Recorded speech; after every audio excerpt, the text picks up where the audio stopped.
Kristian arus perdana mengimani konsep Trinity iaitu Bapa, Tuhan Anak dan Roh Kudus.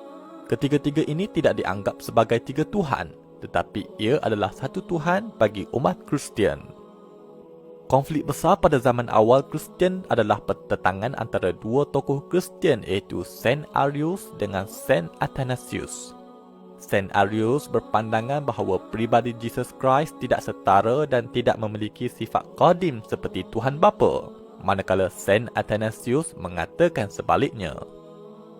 Hasil konflik itu berlakulah persidangan Naisia yang pertama yang berlangsung pada 325 Masihi di bawah arahan Maharaja Konstantin pertama, iaitu Maharaja Kristian pertama Empire Rome. Melalui pengundian yang dilakukan oleh para uskup yang hadir pada persidangan Naisia, telah diputuskan pada akhirnya bahawa pendirian yang disepakati perlu dipegang oleh kesemua umat Kristian adalah Jesus Christ bersifat qadim, yakni tidak berpermulaan, dan bagi sesiapa yang mengatakan sebaliknya pula akan dihukumkan sebagai terkeluar daripada agama Kristian. Keputusan akhirnya memihak kepada Saint Athanasius, manakala Saint Arius dan pengikutnya telah dipulau dan ada sebahagiannya diburu dan dibunuh.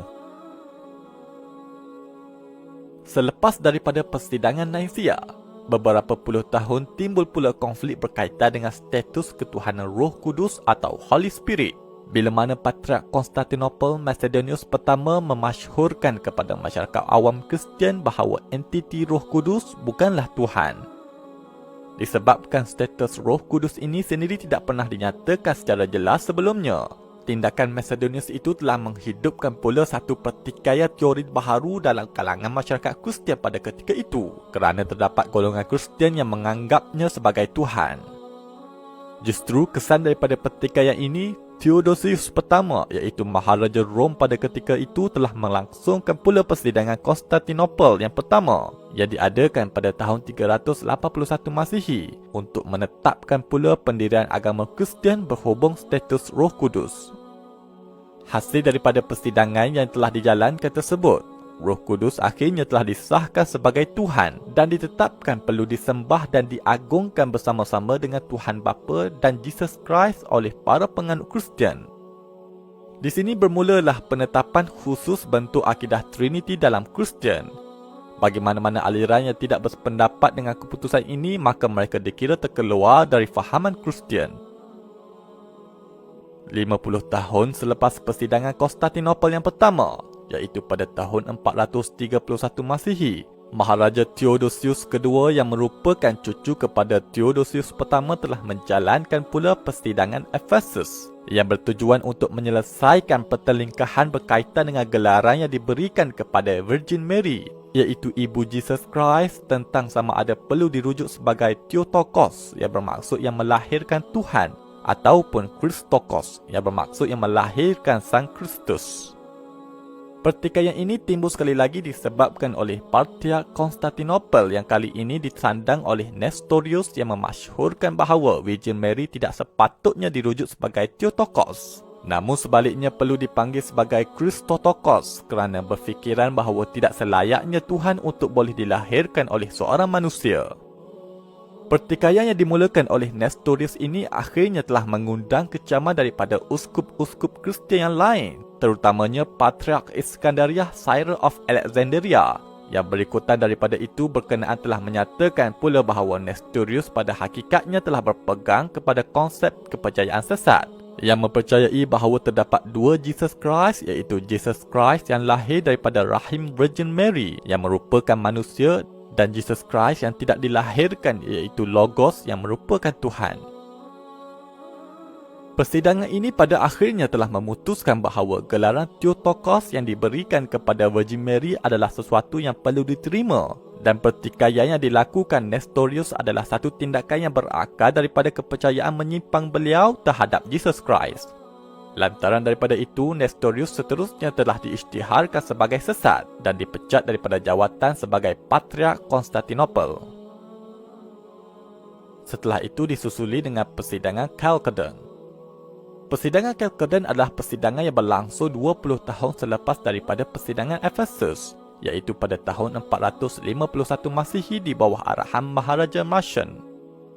Persidangan ini adalah bertujuan untuk menyelesaikan satu lagi perbalahan teologi Kristian yang mana pada hakikatnya hanyalah perbezaan dalam cara mengekspresikan kepercayaan masing-masing, di mana kelompok Kristian yang tinggal di Eropah dan Asia Minor menyatakan bahawa mereka percaya dengan satu pribadi Jesus Christ yang mempunyai kedua-dua sifat Tuhan dan sifat manusia.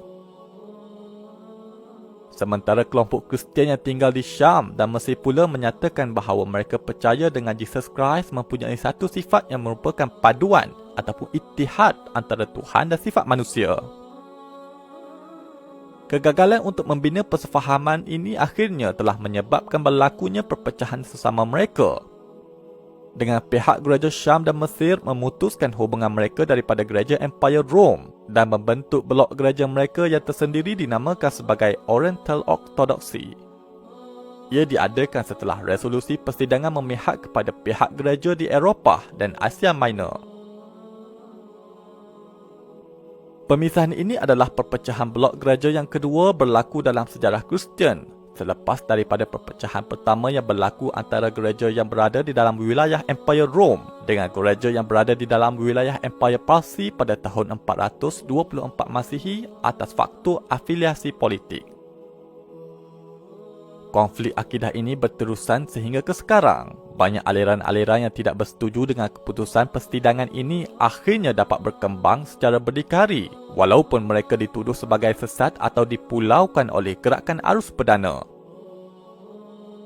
Punca konflik ini bermula dari akidah mahu menuhankan Jesus atau Nabi Isa. Sedangkan di dalam Bible sendiri tidak menyokong perkara tersebut, malah konsep Trinity itu sendiri tidak wujud di dalam Bible. Itulah antara perkara Allah khabarkan kepada umat terdahulu yang mereka telah tersilap menanggapi hal ini. Seperti mana firman Allah di dalam Al-Quran. لقد كفر الذين قالوا إن الله ثالث ثلاثة وما من إله إلا إله واحد وإن لم ينتهوا عما يقولون ليمسن الذين كفروا منهم عذاب أليم.